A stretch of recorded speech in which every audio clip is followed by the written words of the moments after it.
Welcome to Chicago Jewish Cafe. Today we have an honor to host Grant Gochin, who was born in South Africa. He lives now in the United States and is very active in variety of different things, including dealing with people in Lithuania about proper attitude toward Jews and commemoration of things that took place during the Second World War, during the Holocaust. Grant, welcome to Chicago Jewish Cafe. Thank you, Alex. I'm pleased to be with you today. I have invited you because I have a great interest in understanding and trying to understand why South Africa, ANC, headed by ANC, decided to apply to a United Nations Court in order to force on Israel, on the Jewish state of Israel, the libel of the genocide creating society, government. To me, this is, and I understand that there's a lot of death, people, as a result of the Hamas attack on Israel and Israel's response. But uh, South African complaint, he has nothing to say about the Hamas being initiator of this slaughter.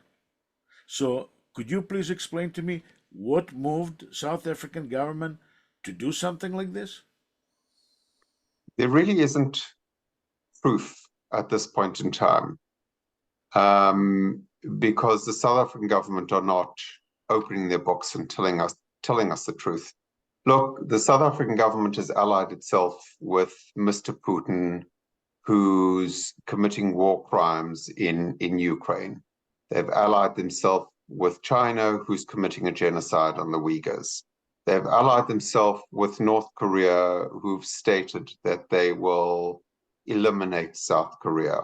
They've allied themselves with genocidal murderers on the African continent. One of their closest allies is the Iranian regime.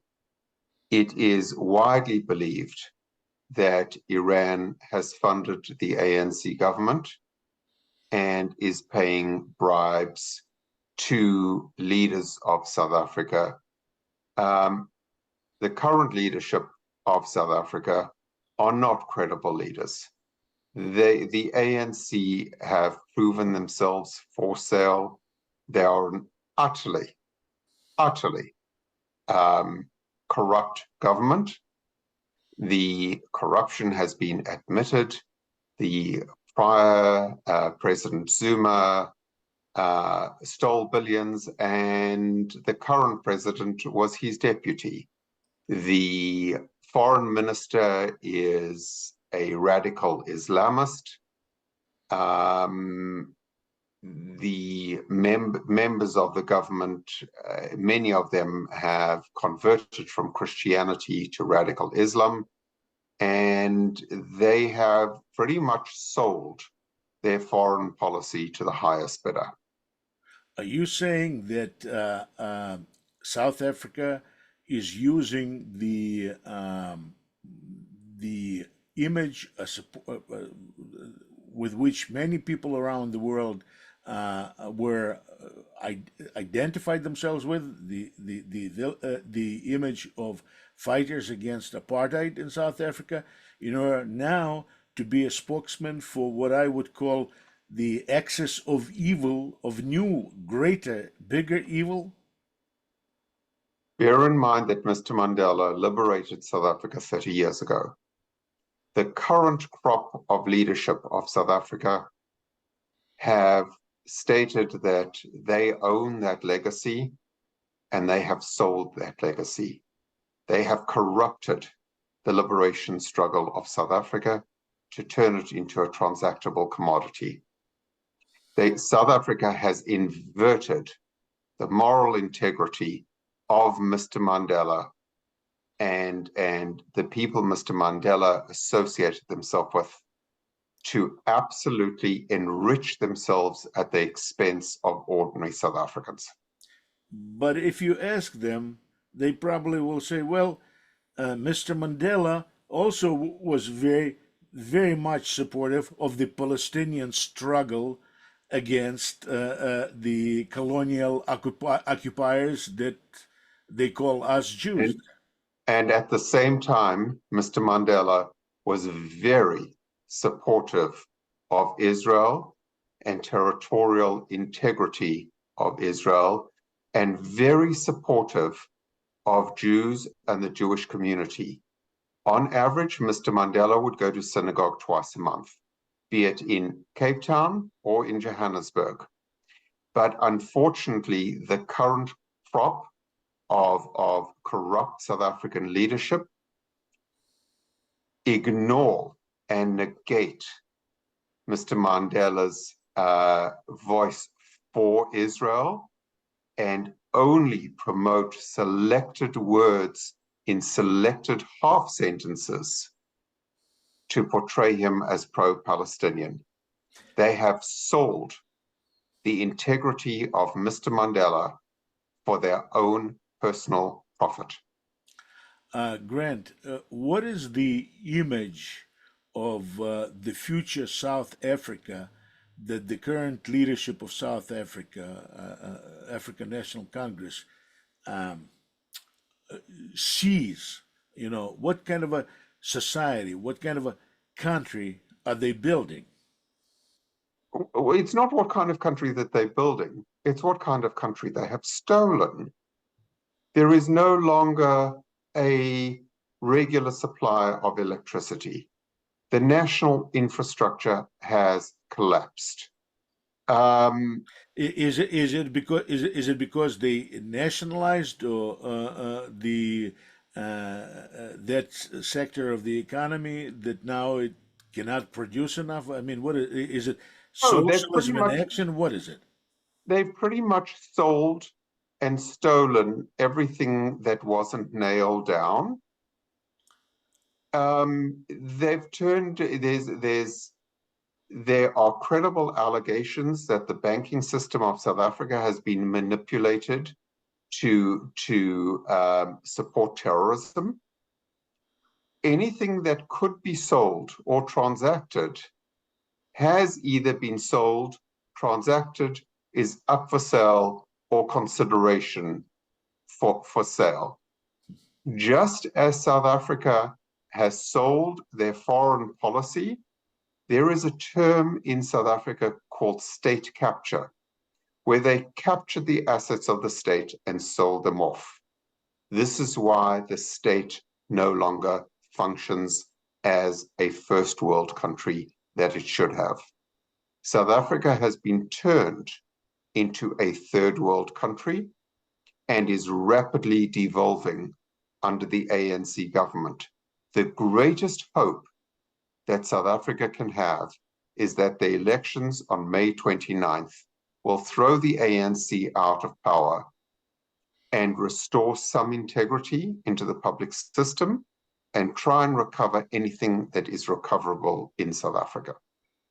This is, of course, very interesting, and some of it I knew, but my question was about the vision, that is, the centerpiece of ideology, of understanding of African National Congress, which leads South Africa as to what kind of a society they want to build. Because are they? Yeah, but Alex, that's the wrong question. They're not trying to build a society. They don't care about the society. The leadership is trying to steal what it can, to profit itself where it is able, and they don't care about the future of ordinary South Africans. Please don't think like an American thinks. That is not how South Africa is currently functioning.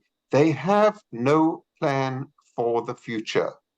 The only objective that they seem to have is personal accumulation of assets and the present. There is the reason South Africa doesn't have water generation plants functioning properly is because there was no vision of the future. The reason the infrastructure is crumbling is because there was no vision of the future. The current leadership of South Africa is failed and corrupt. I've read that there were accusations of actually genocide of white farmers by some blacks in South Africa, and the government was not doing anything to protect them. I do not know if this is true, or if it's true, if it's still taking place. I haven't examined those issues in recent times, so I would prefer not to comment. Okay. What about the Pan-Africanism, which I thought was one of the major elements of African National Congress ideology? Is it still active, and in which way? I support Pan-Africanism. I'm an Africanist.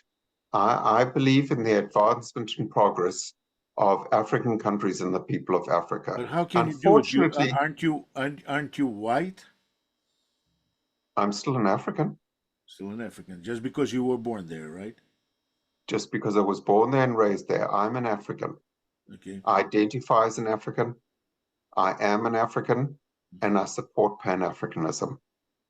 The South African government is not Pan-Africanist. They have supported rapists and murderers on the African continent for personal gain. If one is to be honest about them, their objective is not support of Africa. Rather, their objective appears to only be personal profit.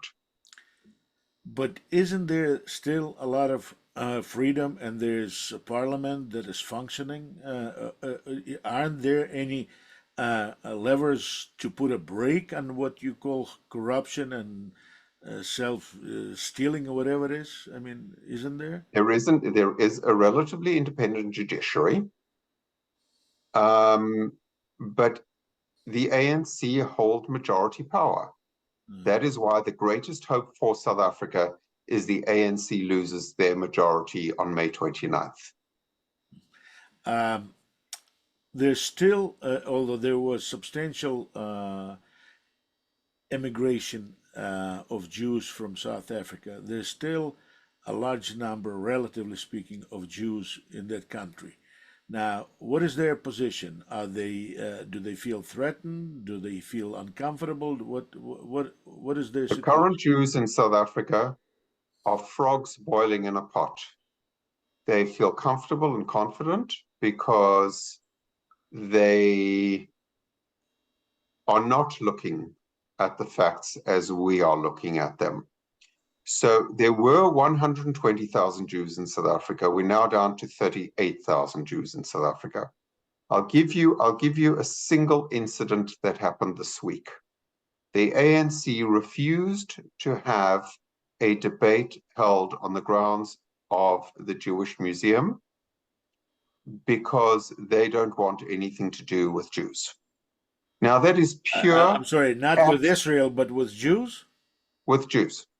Wow. That is apartheid, that is anti-Semitism, that is racism, and I hope that this is litigated throughout the South African court system. Unfortunately, I don't believe it will be, because the South African Jews just want to live their life and not be subjected to further attacks by the government. But the South African government is an apartheid government. It is racist and anti-Semitic, and it should be prosecuted. But unfortunately, anti-Semitism... In what way are they apartheid government? I thought apartheid was abolished. It was abolished against black people, but it's been reinstated against Jews. Wow. Please explain it. Well, I can pull up and send you a letter from the ANC refusing to hold a debate at a Jewish museum. Well, but this is their political decision. It's not the law. I mean, apartheid is a system of laws. The ANC government is the law. So their policy is the law, right? Whatever they do is the law. Whatever they do. They are the governing power. They are the governing authority. But you said the Jews feel comfortable there. The Jews do feel comfortable, and I regret that, because I do not believe that Jews are safe in South Africa, and I would urge every South African Jew to emigrate as soon as possible. Wow. Well, okay. So I did not know that that was the situation. It just was.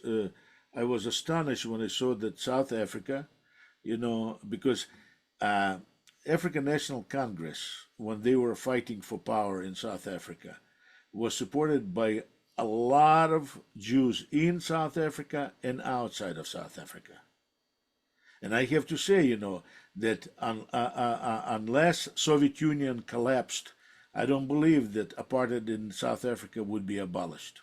It just the collapse of the Soviet Union changed the atmosphere in the world and allowed Nelson Mandela to be freed and an African National Congress to come to power.